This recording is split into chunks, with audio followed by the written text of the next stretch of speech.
Bem-vindos a mais uma sessão da Cátedra Cascais Interartes, dedicada ao ciclo Grandes Obras da Literatura Universal. Como sabem, todos aqueles que têm vindo a acompanhar este ciclo e as atividades da Cátedra, este existe sob os auspícios da Fundação Dom Luís I e é uma unidade de investigação da Faculdade de Letras da Universidade de Lisboa. Iniciámos este ciclo de conferências em 2019 e até agora já foram cerca de mais de 40 aquelas que se realizaram.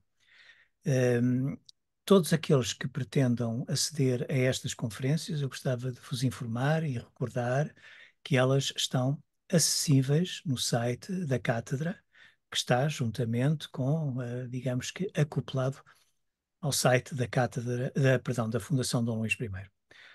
É um convite que vos deixo, porque estou certo que não só para vós, mas também para eventuais alunos vossos, eventuais pessoas que estejam interessadas no universo literário, mas penso fundamentalmente em termos de estudantes universitários, encontrarão aí certamente muitas fontes de informação, muitas abordagens feitas por pessoas que têm vindo a dedicar muito tempo da sua vida à leitura e à análise, nomeadamente das obras que foram tratadas nas respectivas conferências. Hoje, o autor é, enfim, um dos grandes nomes da literatura universal, Voltaire, um dos grandes nomes do iluminismo, um escritor que problematizou de uma forma radical, diria eu, todo um determinado tipo de paradigma, de mudança de paradigma que estava a ocorrer naquela transição da modernidade para aquilo que nós poderemos, em lato senso, considerar a época contemporânea e daí também o impacto quer em escritores contemporâneos, por exemplo, como Rousseau, a maneira como foi acolhido por outros, como Condorcet, por exemplo, ou como não foi acolhido por outros também, nomeadamente na Alemanha e na própria Inglaterra, que tanto influenciou. E essa obra, enfim, que muitas vezes é citada por causa do terremoto de Lisboa, mas enfim, mas que tem algo mais para ver do que e para meditar do que o próprio apenas o terremoto de Lisboa. Candide o l'Optimismo, então, portanto, a tradução em portuguesa, para português, Cândido. Embora seja, de facto, enfim, para quem está habituado ao Candide, não, enfim, mas para nos falar desta obra, temos o prazer de contar connosco a professora Marta Teixeira Anacleto, que é uma professora catedrática da Faculdade de Letras da Universidade de Coimbra, e que está, entre outros aspectos, a liderar um projeto intitulado Cartografar Voltaire em Portugal e na literatura portuguesa, séculos XVIII a XXI, que é um projeto, enfim, com um âmbito, com uma ambição, imaginem, enfim, só pelo próprio tema, o que é que isso significa. E por isso mesmo, independentemente de toda a sua produção científica, independentemente de toda a sua investigação, ela será, obviamente, a pessoa indicada para nos falar desta obra. Eu só tenho aqui que lhe agradecer a forma, enfim, tão generosa e tão imediata e tão espontânea com que ela acedeu a este convite e, sem mais, eu passava a palavra para a professora Marta Anacleto. Marta, faça favor. Muito obrigada, Mário. E antes de começar, uma breve nota: tinha uma segunda que dizia respeito ao projeto, mas teve a gentileza de falar dele. Uma primeira nota para agradecer justamente o convite, o gentil convite que me endereçou para participar neste magnífico ciclo de palestras da Cátedra Cascais Interartes, dedicado às obras da literatura universal. E, de facto, como disse, o Candide de Voltaire é, desde a sua primeira edição, que data de 1759, uma obra que assumiu o estatuto modular de texto fundamental, não só, eu diria, da literatura ocidental, como da literatura mundial ou da literatura mundo. E, portanto, o prazer de falar de Voltaire e de Candide decorre da leitura sistemática que tenho feito do texto, até em contexto de aulas, mas também, como bem disse, como bem frisou, da coordenação do projeto das cartografias de Voltaire associado ao Centro de Literatura Portuguesa da Universidade de Coimbra. Eu vou partilhar um PowerPoint.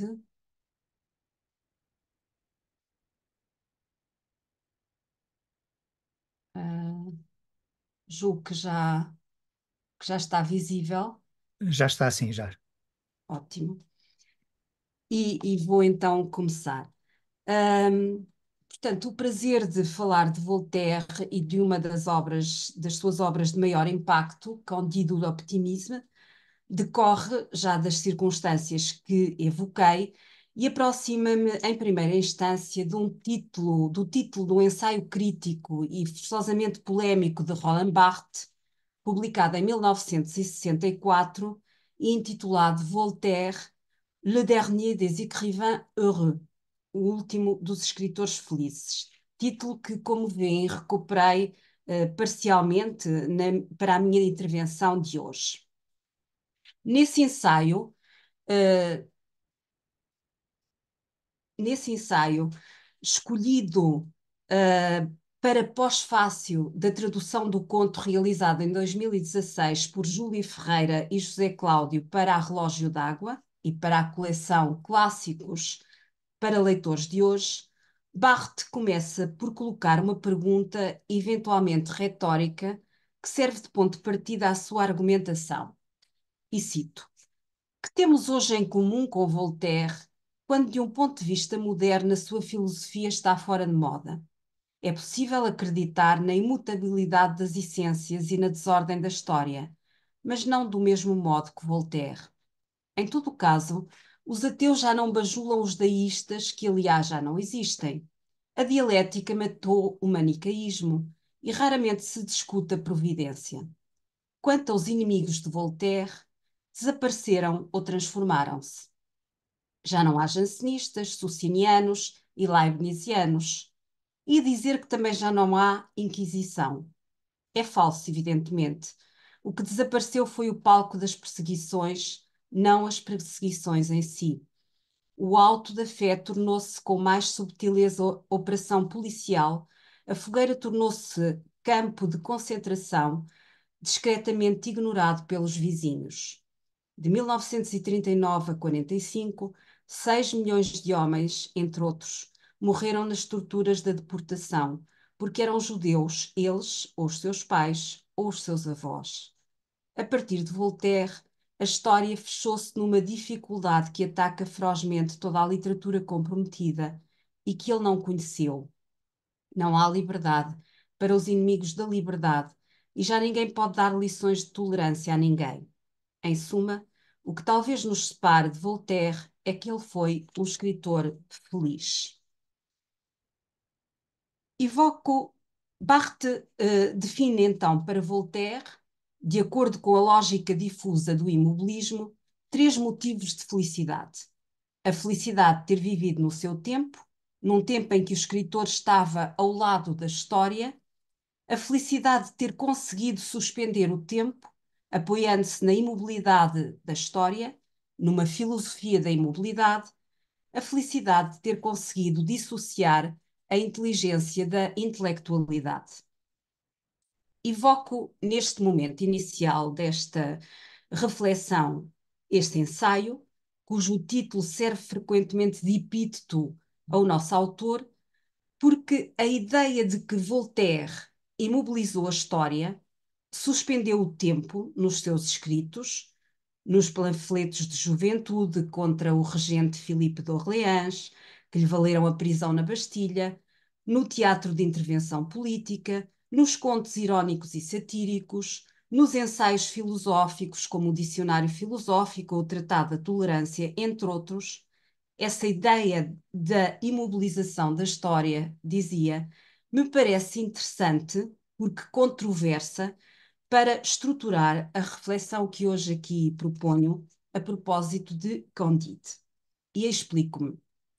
Se em bom rigor este magnífico e profundamente irónico conto filosófico, apesar de inscrito no tempo, o terremoto de Lisboa de 1755, pretende suspender esse mesmo tempo na ficção e nas ilações filosóficas que a informam, isto é, através da narrativa da viagem iniciática e aprendizagem de Candide, que, como veem nesse mapa, o leva da Europa à América, da América outra vez à Europa e a Constantinopla, não é menos verdade, e este motivo não é explorado por Barthes, que a intervenção ideológica e política do conto na história resulta, em meu entender, da consciência do movimento da história.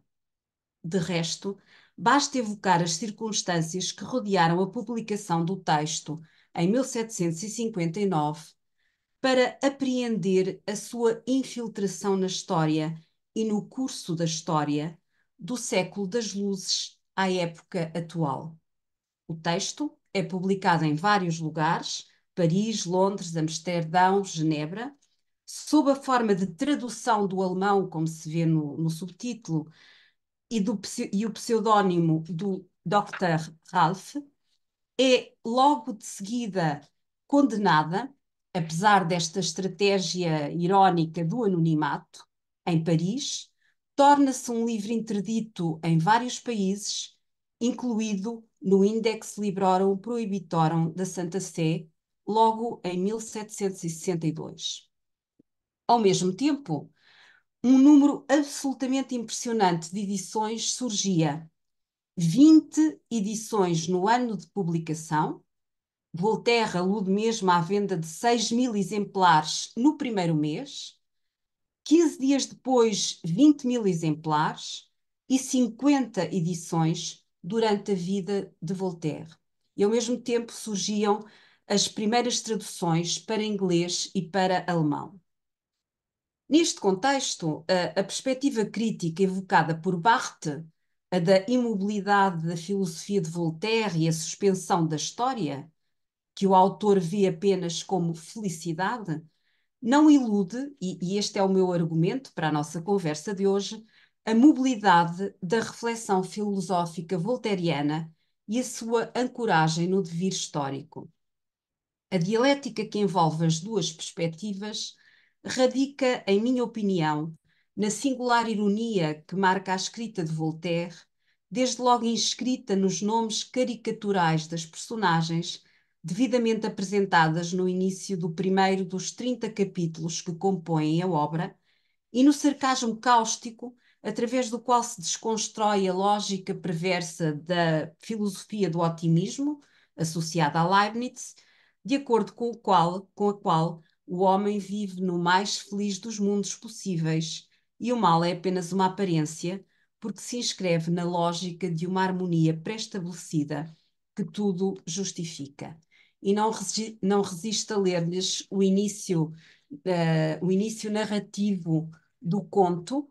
Eu vou utilizar a tradução portuguesa da Relógio d'Água, mas do diapositivo consta a versão francesa. E começo. Na Westfália, no castelo do Senhor Barão de Thunder-Tantronckh, havia um jovem a quem a natureza dotara das maneiras mais afáveis. A sua fisionomia era o retrato da alma, tinha um pensamento baseado na retidão e era simples de espírito, razão pela qual, creio eu, lhe chamavam Cândido. O senhor Barão era um dos senhores mais poderosos da Westfália, porque o seu castelo tinha uma porta e janelas. O salão até estava adornado com uma tapeçaria. Em caso de necessidade, todos os cães que guardavam as capoeiras formavam uma matilha. Os palafreneiros serviam de picadores e o vigário da aldeia era o capelão-mor. Todos o tratavam por Monsenhor e riam das histórias que ele contava. A senhora baronesa, que pesava cerca de 350 libras, desfrutava por isso de uma enorme consideração e fazia as honras da casa com uma dignidade que a tornava ainda mais respeitável. A sua filha, Cunegonde, de 17 anos, tinha boas cores, era fresca, rechonchuda, apetitosa. O filho do barão parecia em tudo digno do pai. O preceptor Pangloss era o oráculo da casa.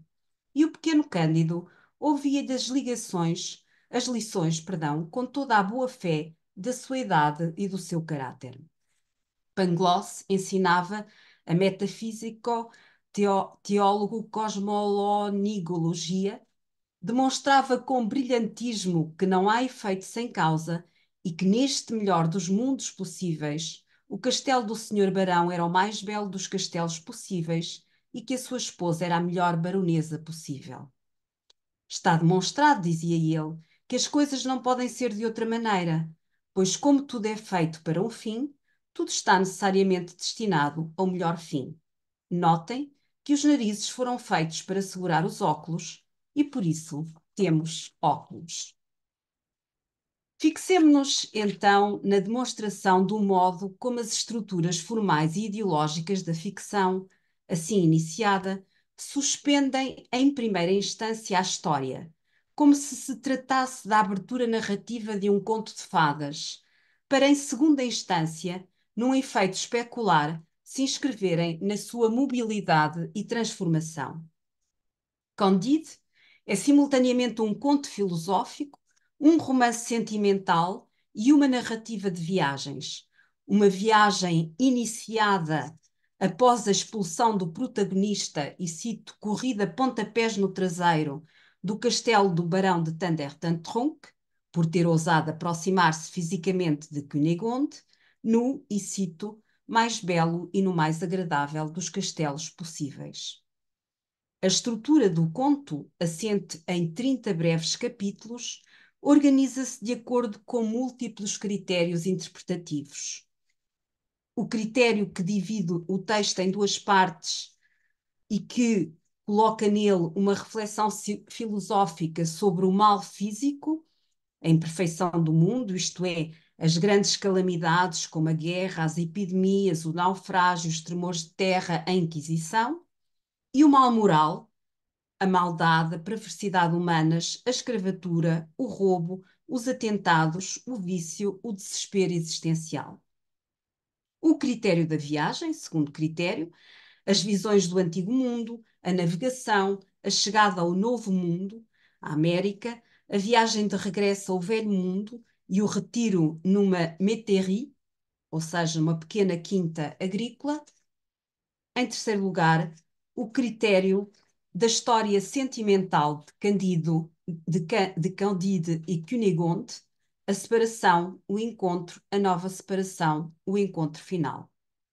No centro da narrativa, nos capítulos 17 e 18, entre o catálogo dos males físicos e dos males morais que afetam a existência humana, Voltaire situa a utopia do Eldorado, lugar de imobilidade por excelência ou não lugar, como se diz no texto, um outro universo que é muito caro aos filósofos das luzes, um universo que é alheio aos males da Europa, mas ainda assim um lugar, como iremos ver, onde Candide não pode viver. A felicidade de Voltaire, continuando com a teoria do imobilismo da história de Roland Barthes, reside assim, em primeira instância, na possibilidade de, através da ficção e da mobilidade geográfica do protagonista, enunciar episódios do mal do mundo para, ironicamente, refutar a crença na previdência e nos dogmas instituídos. Primeiro episódio, eu fiz uma seleção de alguns episódios. Primeiro episódio, a guerra. A guerra, descrita no capítulo 3º, através da antífrase ou do paradoxo irónico. Candide observa inicialmente a guerra dos búlgaros sob o prisma das lições leibnizianas de Pangloss como uma harmonia pré-estabelecida, a razão suficiente para a ordem do mundo. E não vou ler esse excerto, mas é um excerto que mostra isso mesmo e que acaba falando de uma carnificina heroica, da guerra como carnificina heroica, mas e ainda assim bela. Ora, a ironia da construção oximórica prolonga-se logo de seguida, a seguir a este excerto, na introdução de notas dissonantes ou na formalização textual do caos, os cadáveres e os corpos de moribundos sobre os quais o protagonista tem de passar, as mulheres degoladas, e vê-se aí nessa imagem, e todas estas imagens são recuperadas de edições da época, do século XVIII. Portanto, estava a dizer as imagens de mulheres degoladas com os filhos agarrados aos seios ensanguentados, as raparigas ventradas depois de terem sido violadas pelos soldados búlgaros, permitindo estas imagens, permitindo a Voltaire sair do imobilismo estético do quadro para interrogar a história. No contexto do início da Guerra dos Sete Anos, que o preocupa demasiadamente, até pela sua relação de proximidade estável com Frederico II da Prússia, o autor denuncia aqui, como em múltiplos dos seus escritos, a guerra como barbárie destruidora, contrária ao progresso da civilização. Segundo episódio, a experiência da grande calamidade histórica do terremoto de 1755, a que o professor Mário Avelar aludiu no início, que se encontra no capítulo 5º, antecipada pelo poema sobre o desastre de Lisboa, que tem como subtítulo no interior o exame deste axioma Tudo está bem, publicada em 1756, como se sabe, texto emblemático onde Voltaire nega a possibilidade de qualquer explicação moral tradicional para justificar o sofrimento humano numa tal escala, como a do terremoto, insistindo na falência da moral do otimismo de Leibniz, do raciocínio sistemático das cadeias de causa e efeito sustentado por Descartes ou do determinismo da guerra preconizado por Thomas Hobbes. De facto, após o naufrágio de Candide e Pangloss, no início da viagem para a América, a sua chegada a Lisboa e a experiência do terremoto é seguida da vivência de um outro mal físico, a condenação das duas personagens pela Inquisição porque teriam proferido heresias, e o belo auto da fé, iremos ver, é uma expressão que está no texto, decretado pela Inquisição e pela Universidade de Coimbra, Heras, que impediria a terra de voltar a tremer. E não resisto a ler esta passagem que é muito conhecida, mas que ainda assim tem sempre significados acrescidos de cada vez que é lida. E depois do tremor de terra que destruíra 3/4 de Lisboa, os sábios do país não encontraram meio mais eficaz para prevenir uma ruína total do que oferecer ao povo um belo auto da fé. Foi decidido pela Universidade de Coimbra que o espetáculo de algumas pessoas queimadas em fogo lento, em grande cerimonial, era um segredo infalível para impedir que a terra se pusesse a tremer. Por conseguinte, tinham prendido um biscainho culpado de ter casado com a sua comadre e 2 portugueses que, ao comerem um frango, lhe tinham retirado o toucinho que o envolvia. Depois do almoço, vieram prender o doutor Pangloss e o seu discípulo Cândido, um por ter falado e outro por ter ouvido com ar de aprovação. 8 dias depois, vestiram-lhes um São Benito e enfeitaram-lhes as cabeças com mitras de papel. A mitra e o São Benito de Cândido estavam pintados com chamas invertidas e diabos que não tinham cauda nem garras. Mas os diabos de Pangloss tinham cauda, garras e chamas verticais. Assim vestidos, marcharam em procissão e ouviram um sermão extraordinariamente patético, seguido de uma bela música de faburdão. Cândido foi açoitado de maneira cadenciada enquanto cantavam. O biscainho e os 2 homens que não tinham querido comer toucinho foram queimados. Pangloss foi enforcado, embora não fosse esse o costume. No mesmo dia, a terra tremeu de novo, com um espantoso fragor.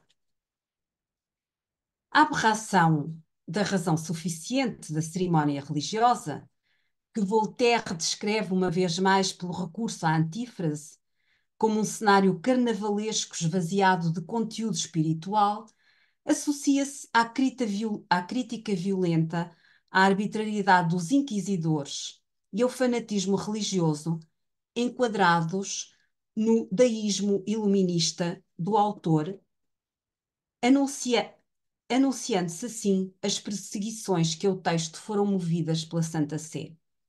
De facto, o folclore patético dos trajes e o absurdo dos raciocínios não impedem que este episódio tenha sido amplamente censurado, demonstrando a sua implicação efetiva no curso da história.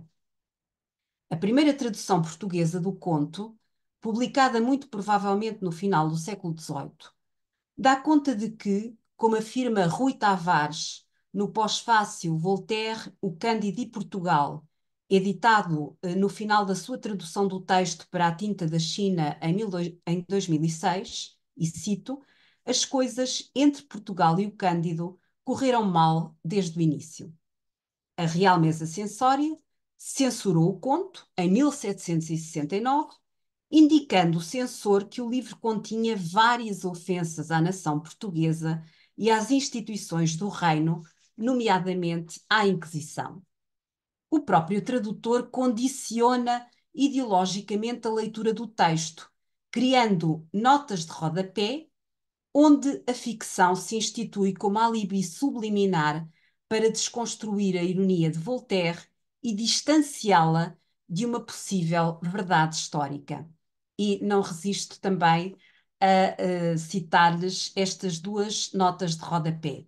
A primeira, uma nota de rodapé ao capítulo: ainda que um romance seja fundado em ficções e os de Voltaire, além da erudição e bom gosto que respiram, tenham o alvo de censurar certas e determinadas pessoas, como neles se refere factos e épocas históricas, não deve um português deixar-se de arrancar o véu com que maliciosamente introduz o espetáculo de um auto da fé.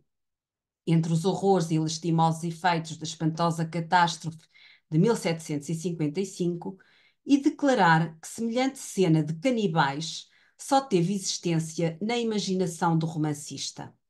O profundo saber de Voltaire e os voos rápidos da sua imaginação, ainda mais subidos quilates de mérito teriam se os acompanhasse a rígida imparcialidade.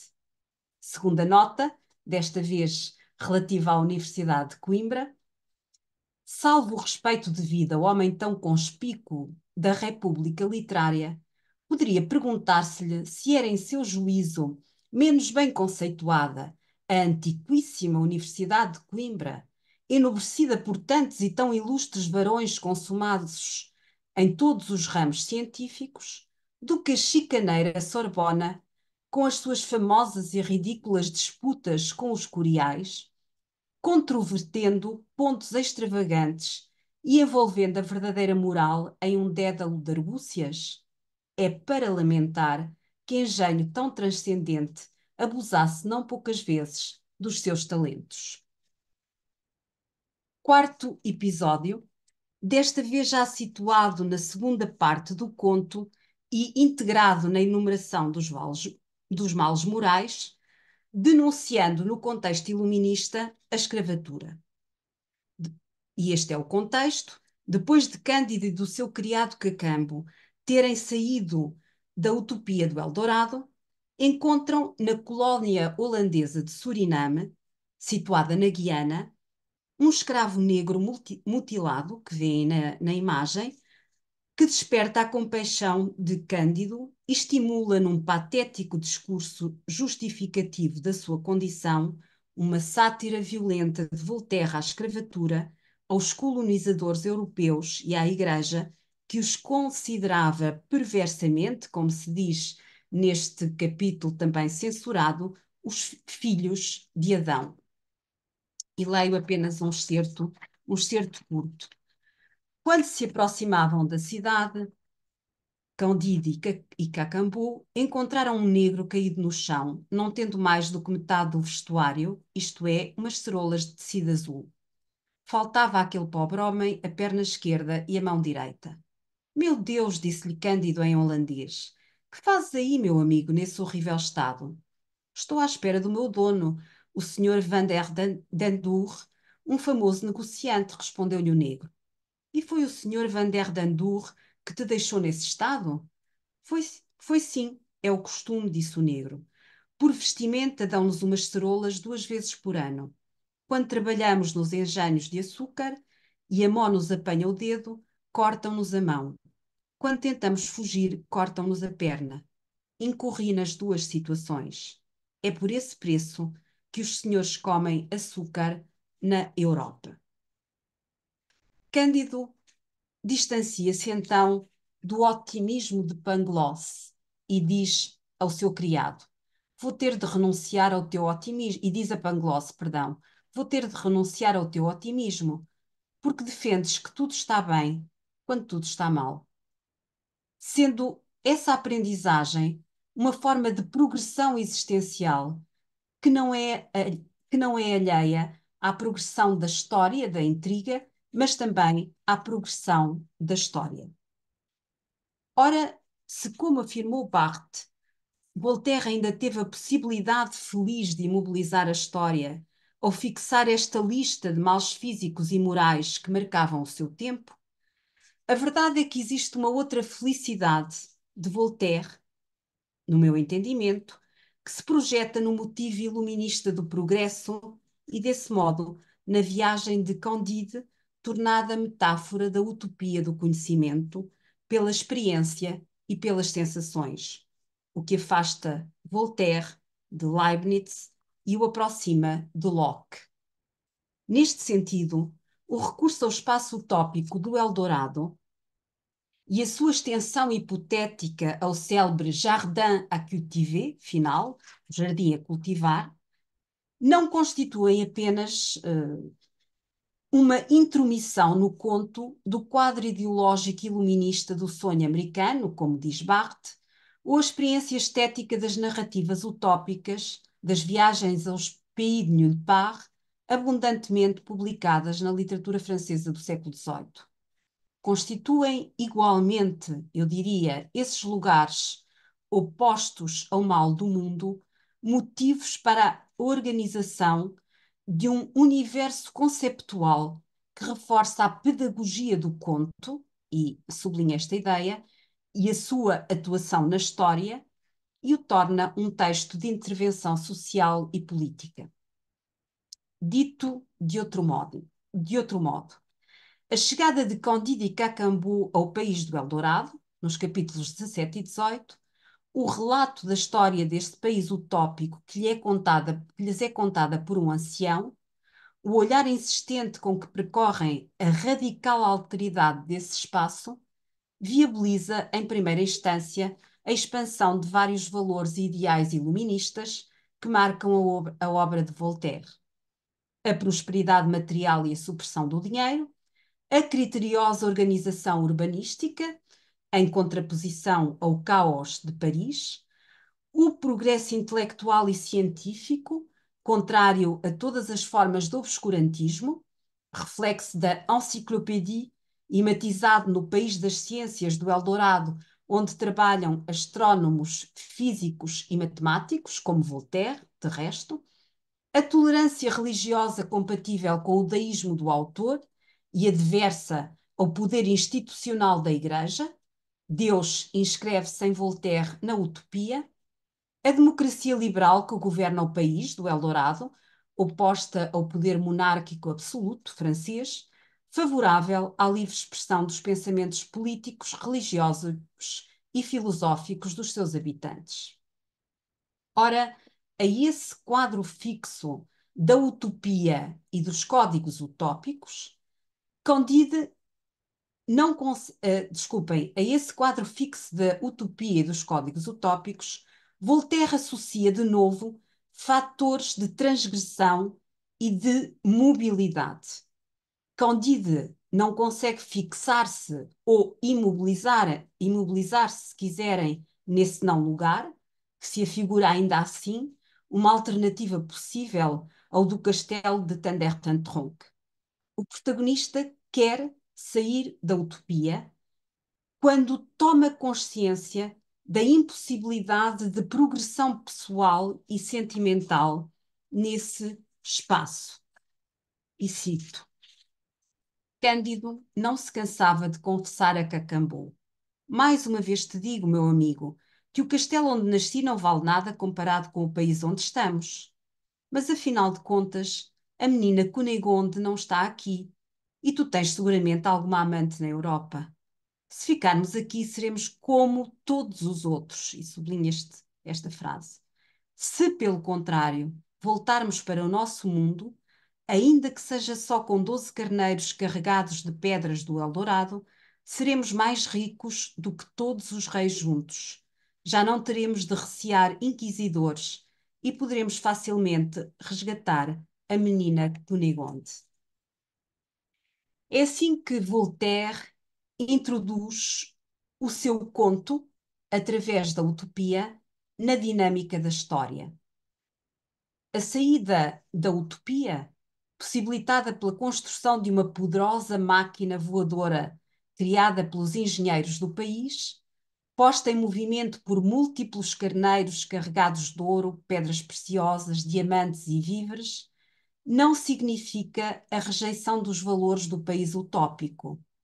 Antes, a sua extensão pragmática, e eu diria pedagógica, à existência objetiva do protagonista no mundo real e à sua capacidade de construir uma alternativa não ilusória, o jardim a cultivar, após ter perdido todas as riquezas e de ter finalmente, na sequência de várias peripécias burlescas e parodísticas, encontrado Mademoiselle Cunegonde, agora, e cito o texto, tisnada do sol, de olhos congestionados, seios murchos, faces enrugadas, braços vermelhos e cheios de escamas.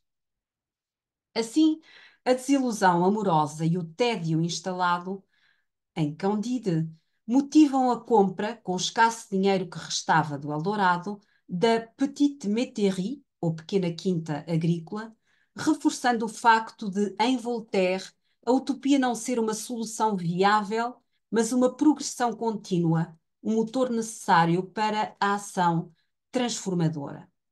O protagonista segue de facto o conselho de um ancião que consulta e que preconiza o trabalho como remédio à infelicidade humana, atingindo uma maturidade ou independência ficcional que o torna capaz de se impor ao discurso sempre determinista, ridículo e cômico, este sim um discurso imóvel, de Pangloss.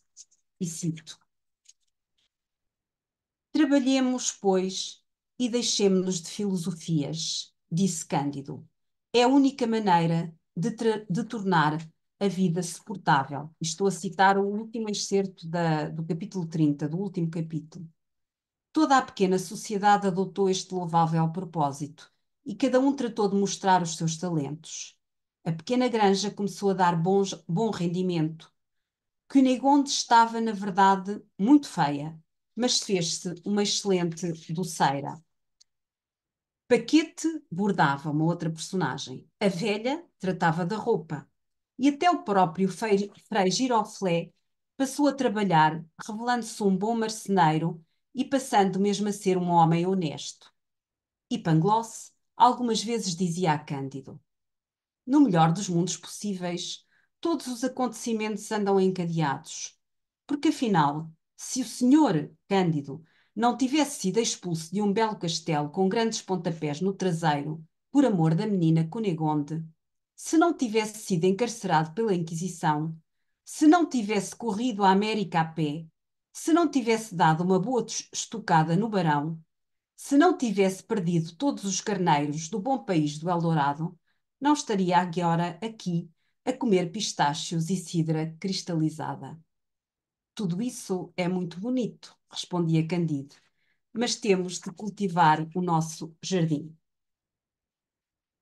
O célebre e ambíguo desígnio de cultiver son jardin, que encerra o conto, como vimos, e que anuncia um gesto civilizacional e uma ideia de progresso que não anula, repito, o espaço do Eldorado, antes o prolonga naquilo que poderíamos chamar uma utopia íntima, pensada à escala do humano, parece responder ao argumento bartesiano da terceira felicidade de Voltaire. E estou já na parte final desta minha intervenção. A felicidade de ter conseguido dissociar a inteligência da intelectualidade.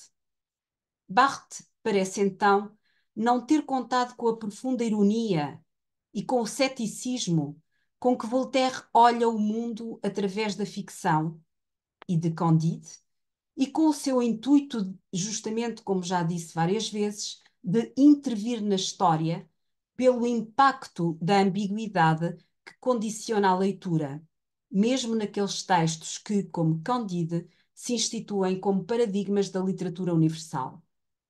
De resto, as traduções portuguesas de Candide vêm, de alguma forma, eu diria, corrigir, em itálico, entre aspas, o sentido das felicidades bartesianas de Voltaire, devolvendo ao autor a sua capacidade e vontade de abalar a história. A uma percepção da universalidade do texto, inscrita nas traduções realizadas para as bibliotecas universais do século XIX, associa-se a percepção da sua modernidade, da sua atualidade, da sua intervenção estética, social, política, refletida no boom de traduções do conto, registado no século XXI, em Portugal, até aos nossos dias, em óbvio, muito óbvio, contexto de males físicos e de males morais, como sabemos. Também nestes casos, o recurso ao metacomentário, plasmado ora nas ilustrações algo humorísticas e, sobretudo, irónicas que Vera Tavares concebe para a tradução amplamente reeditada de 2006 a 2020 de Rui Tavares, ora, ora o ensaio crítico de Barthes que surge em forma de pós-fácil, eu diria pós-fácil talvez polémico, talvez contestatário ou talvez laudatório, na tradução feita por Júlia Ferreira e José Cláudio para a coleção Clássicos para Leitores de Hoje da Relógio d'Água em 2016, o recurso ao metacomentário, dizia, parece ser afinal um sinal inequívoco da constante, renovada e criativa, porque irónica intervenção na história de Candide ou l'Optimisme. E como diz Borges, da felicidade de escrever de Voltaire. Muito obrigada. Muito obrigado, nós, Marta. São tantas coisas nesta altura, tantas coisas que você levanta. Eu, antes de mais, queria dizer que informar as pessoas que quiserem eventualmente participar, que sintam à vontade, mesmo que podem fazê-lo através do chat, mas podem fazê-lo também através nós podemos acionar o dispositivo para colocarem mesmo a questão oralmente. Antes de, enfim, enquanto podem ou não surgir questões, eu gostava, enfim, há aqui uma quantidade de coisas, enfim, que você traz ao de cima. Um, a questão de ele e o seu tempo, em certa medida, nós olhamos para esta obra e é quase como se houvesse ali uma espécie de um catálogo, é como se Uhum, tivéssemos ali uma espécie de um diagnóstico aquilo que, enfim, eu não sei se isto terá algum rigor, mas daquilo que eu defini um pouco como de transição da modernidade, portanto, uhum, para a contemporaneidade. sim, E de facto, é porque nós vemos, por exemplo, como você referiu, a questão obviamente, do Leibniz, mas ao mesmo tempo a importância do Locke, você também refere o Hobbes. uhum, Enfim, a própria. É porque é todo o tipo de reações, nomeadamente as reações negativas. Por exemplo, o Lessing tem uhum, de facto. Mas muitas destas reações negativas são ao mesmo tempo também reações que, sendo negativas, reconhecem depois determinados aspectos. Eu já não lembro quem é. Há alguém que refere, por exemplo, a importância das cartas dele. sim, exatamente. este aspecto. É que, de facto, nós, e para além de todos os aspectos que têm a ver com a descoberta do novo mundo, que têm a ver, e é evidente, o Barthes também coloca aqui muitas questões também neste contexto, não é? As próprias, todo um determinado tipo de debates religiosos que já fazem sentido, é obviamente na própria, enfim, nos tempos que correm. O próprio tópico do Eldorado, mas depois, de facto, aquela ironia que é absolutamente desarmante e que é, de facto, é impressionante Sim, porque você começou a falar e a citar e eu estava aqui numa situação um pouco constrangida porque estava-me a rir, claro, estava-me a rir, mas é estava a exatamente ser esse, assim, é estava exatamente essa a reação.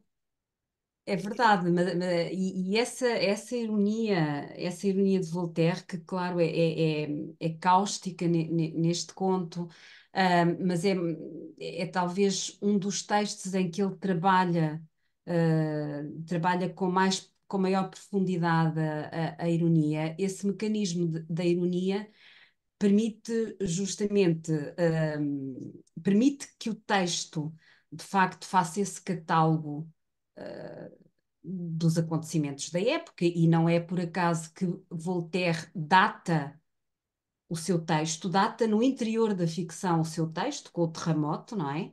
Portanto, há ali uma localização claro.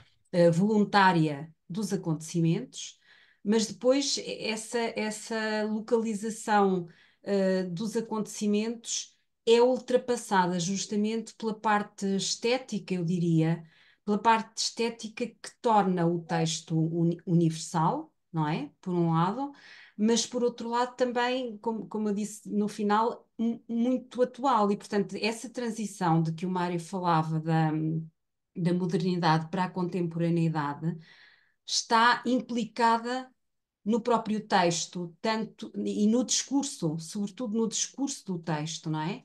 E depois no modo como o texto, porque se trata de um texto com um alcance pedagógico óbvio, no modo como o texto está aberto no seu próprio interior a leituras sucessivas, a leituras plurais, mas também cronologicamente plurais, não é? E, portanto, esse aspecto.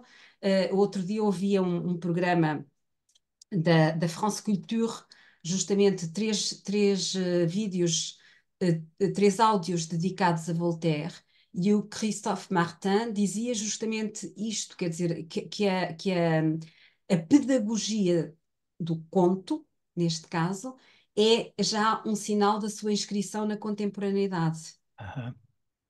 E eu acho que esta ideia é muito produtiva do ponto de vista da leitura de Voltaire e, ao mesmo tempo, também hum, é, é, é legitimada se nós tivermos em conta o próprio processo de reescrita, as traduções, neste caso aquelas que eu conheço, no universo da literatura portuguesa e da história literária portuguesa.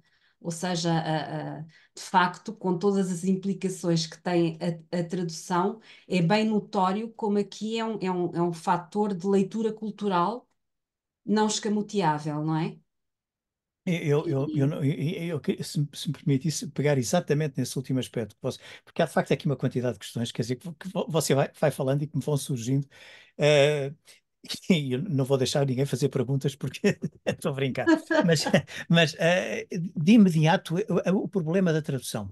Como é que você acha que, neste caso concreto, destas traduções para português, têm conseguido lidar com toda esta dimensão irónica, preservando todo um determinado tipo de, como é que eu ia dizer, de arcaísmo, se quisermos, que Uhum, fazem sentido num uhum. determinado contexto, enfim, com a percepção em relação aos tempos que estamos hoje. Como é que acha que têm conseguido lidar com essa ironia e ao mesmo tempo com essa tonalidade? Sim, a ironia nas traduções portuguesas de Voltaire é também sujeita a um escrutínio diferente consoante as épocas em que é Pois, traduzido. Por pois. exemplo, nós vimos naquela primeira tradução que nitidamente, enfim, a ironia associada à ficção, porque aqui a ironia de Voltaire está associada aos mecanismos de construção da ficção, não é? E do discurso da ficção. E essa ironia é como que não é propriamente anulada, mas é desconstruída, mostrando que há um lapso interpretativo, Hum, que é a imaginação de Voltaire que o faz ler mal os acontecimentos históricos. No caso, por exemplo, das traduções do Estado Novo, que são aquelas que eu trabalho no projeto, pois. nesse caso, ahm, há um mecanismo muito similar, mas que é ainda mais complexo, porque maioritariamente os tradutores, e estou-me a lembrar da Maria Archer, por exemplo, Hum, eram tradutores cujos textos, nomeadamente os dela, eram censurados pelo regime, não é? claro. E que traduziu Voltaire com uma intenção específica, ainda que o tenha traduzido para uma coleção de divulgação, como as coleções de divulgação do Estado Novo. A verdade é que não há qualquer comentário da tradutora, portanto, trata-se de uma tradução mais ou menos equivalente, mas há sim prefácios escritos pelos editores para conduzirem a leitura. E então, nesses prefácios, os editores dizem que efetivamente o leitor português deve estar preparado para lidar com a ironia de Voltaire. Ou Ah, seja, canalizam a ironia para uma determinada leitura do texto. E é isso que é muito interessante, porque há ali uma dualidade entre tradutor e editor, não é? Que depois, que depois resulta no facto da tradução de Maria Archer, depois do 25 de Abril, ter sido retomada várias vezes. Ou seja, e aí já sem a hum, canalização da ironia, não é? pois, pois. Ahm, por outro lado, as traduções mais recentes, e que são muitas, quer dizer,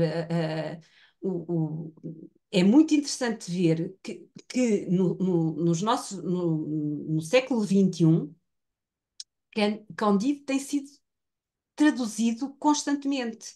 E mais do que uma tradução no campo editorial português.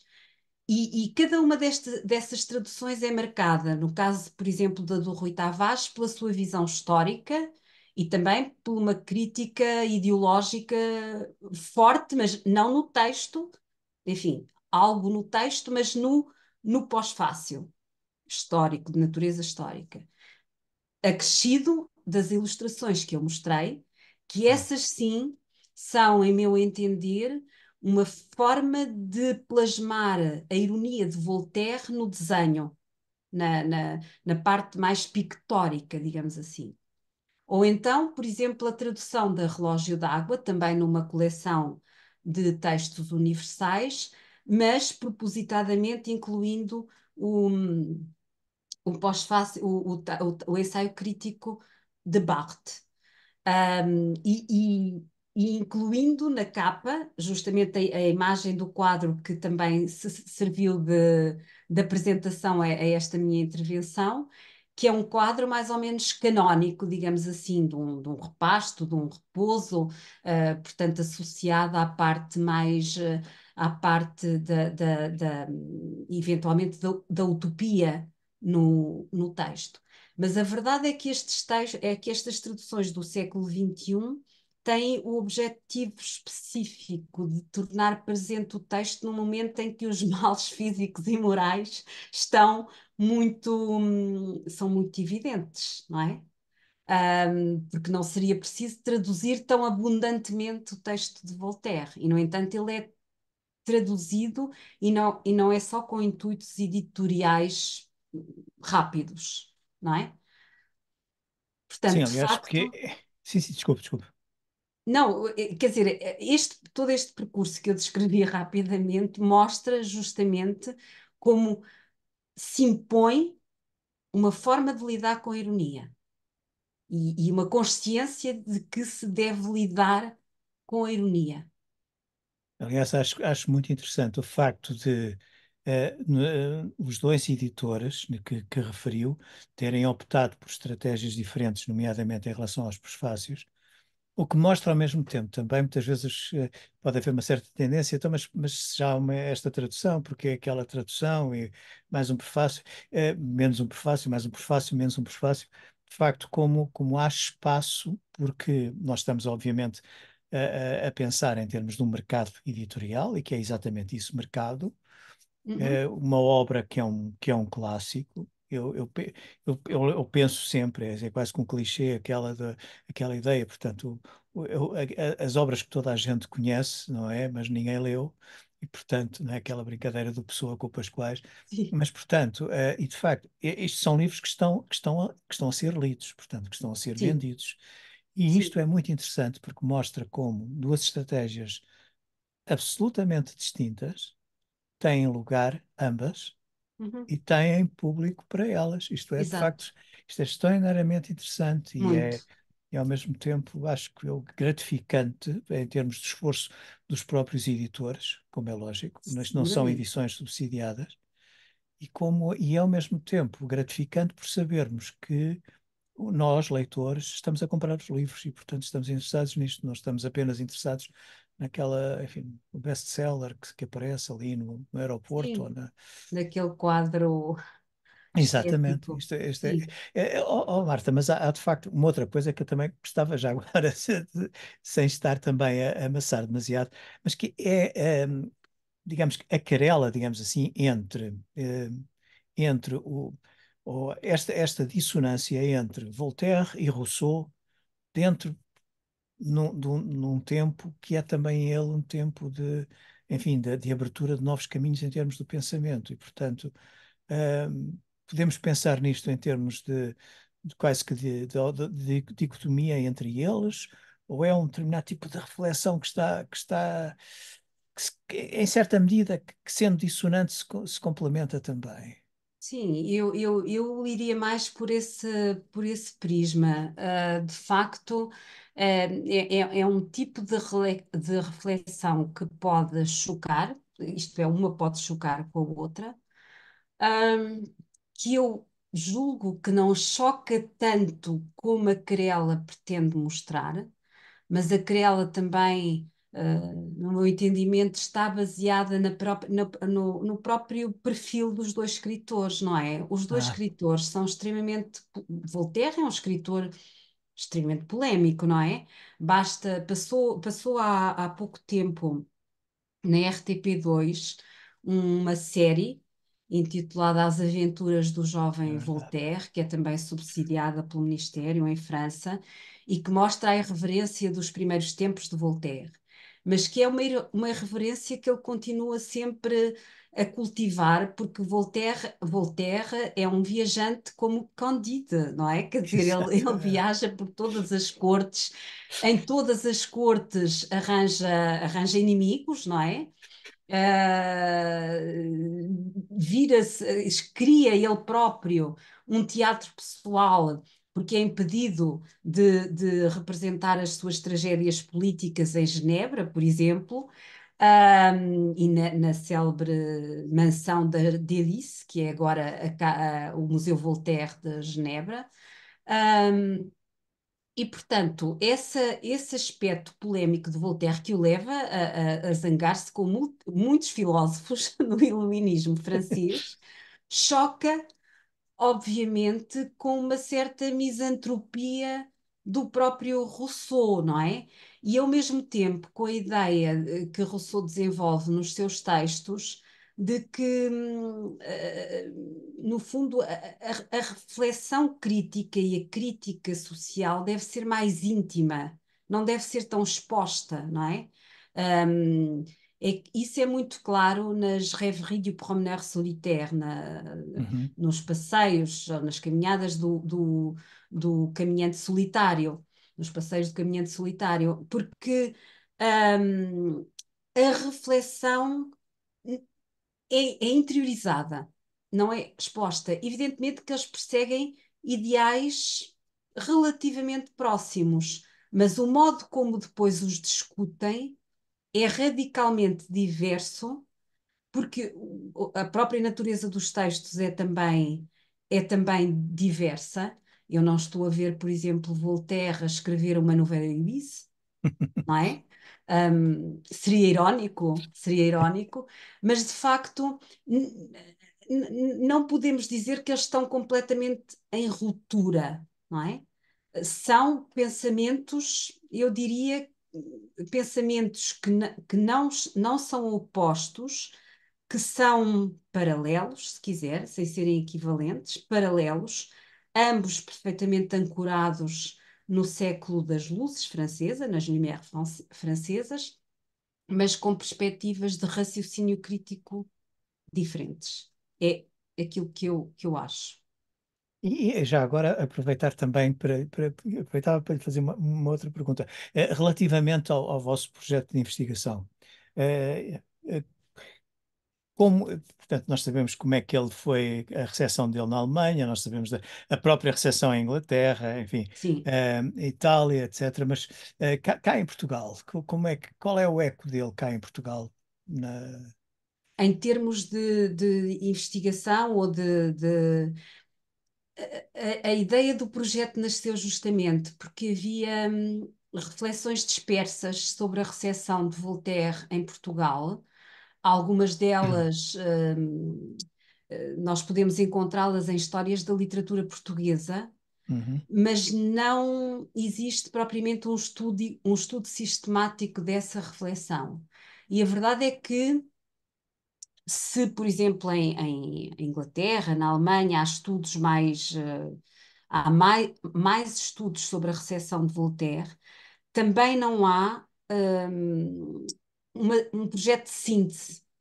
A ideia da Fundação Voltaire e da Voltaire Foundation de Oxford e da Sociedade de Voltaire francesa, da Société Voltaire em França, é que a partir do próximo mês de julho ou junho se tente hum, inscrever este modelo do nosso projeto em outros países e que se possa fazer sob a égide da Voltaire Foundation de Oxford e da Société Voltaire, uma cartografia universal de Voltaire.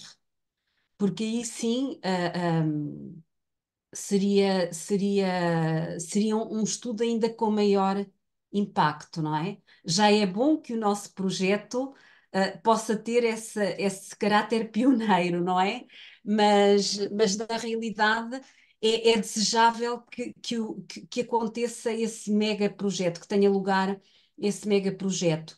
Porque o Mário não pode imaginar, por exemplo, no que respeita a Portugal, a quantidade de traduções portuguesas de textos de Voltaire que está no espaço da biblioteca do Museu Voltaire em Genebra. E as traduções portuguesas que estão na Biblioteca Nacional Francesa, não é? E assim sucessivamente. E o mesmo acontece nos outros países, não é? Por vezes há estudos pontuais quando no âmbito da ligação dos estudos de tradução com a história literária, não é? E que são fundamentais para a compreensão da história literária de cada um dos países, mas a verdade é que uma, um mapa, não é? Um mapa europeu, pelo menos, ou universal, dessas traduções traria seguramente muitas informações, tanto do ponto de vista literário, cultural, histórico, que estão por estabelecer. claro.